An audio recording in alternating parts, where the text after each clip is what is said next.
भगवान शिव ने गणेश जी का मस्तक क्यों काटा? तो नमस्कार दोस्तों। बहुत समय पहले की बात है।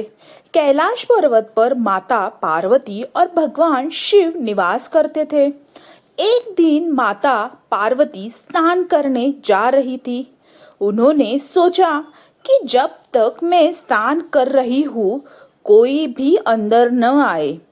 माता पार्वती ने अपने शरीर के उबटन से एक बालक की रचना की और उसमें प्राण डाल दिए। वह बालक अत्यंत तेजस्वी था। माता पार्वती ने उसे अपना पुत्र मानकर कहा, पुत्र, जब तक मैं स्नान कर रही हूँ तुम द्वार पर पहरा देना। मेरी अनुमति के बिना किसी को भी अंदर मत आने देना। बालक ने माता की आज्ञा स्वीकार ली।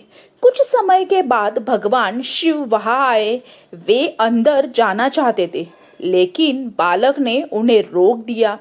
भगवान शिव ने कहा, मैं इस घर का स्वामी हूँ, मुझे अंदर जाने से कौन रोक सकता है? लेकिन बालक ने विनम्रता से कहा, मुझे माता ने आदेश दिया है कि उनकी अनुमति के बिना किसी को भी अंदर नहीं जाने देना है, इसीलिए मैं आपको भी अंदर नहीं जाने दे सकता।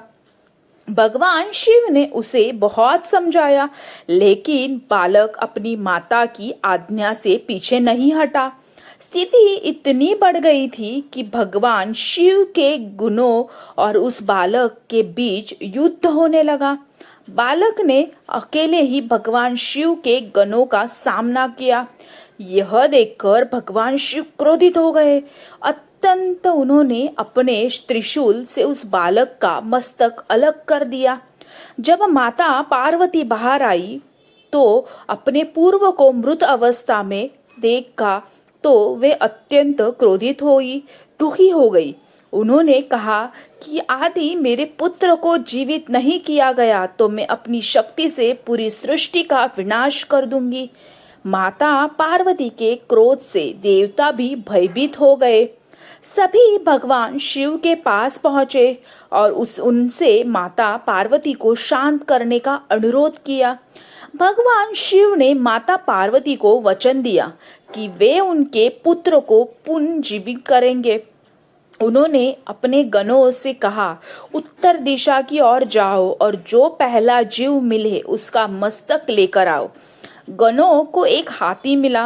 वे उसका मस्तक लेकर आए।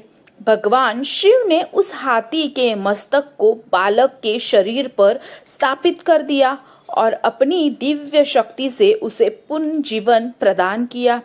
बालक जीवित हो गया। माता पार्वती का क्रोध शांत हुआ और उन्होंने अपने पुत्र को हृदय से लगा लिया। भगवान शिव ने उस बालक को आशीर्वाद देते हुए कहा, आज से तुम गणों के अधिपति कहलाओगे। तुम्हारा नाम गणपति और गणेश होगा। किसी भी शुभ कार्य से पहले सबसे पहले तुम्हारी पूजा की जाएगी।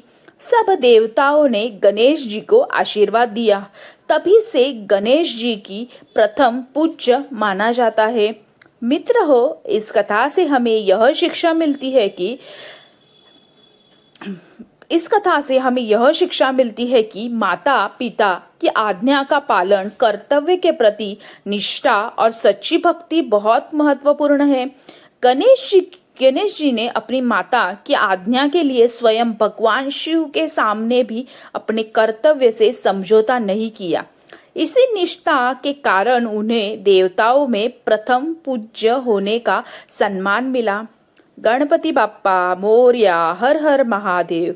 तो मित्र हो, ये आज की आपको कहानी कैसे लगी ये आप मुझे ज़रूर कमेंट बॉक्स में बताइए और मेरे वीडियो को लाइक कीजिए, शेयर कीजिए और ज़्यादा से ज़्यादा सब्सक्राइब कीजिए। आपका एक सब्सक्राइब मेरे लिए बहुत महत्वपूर्ण है।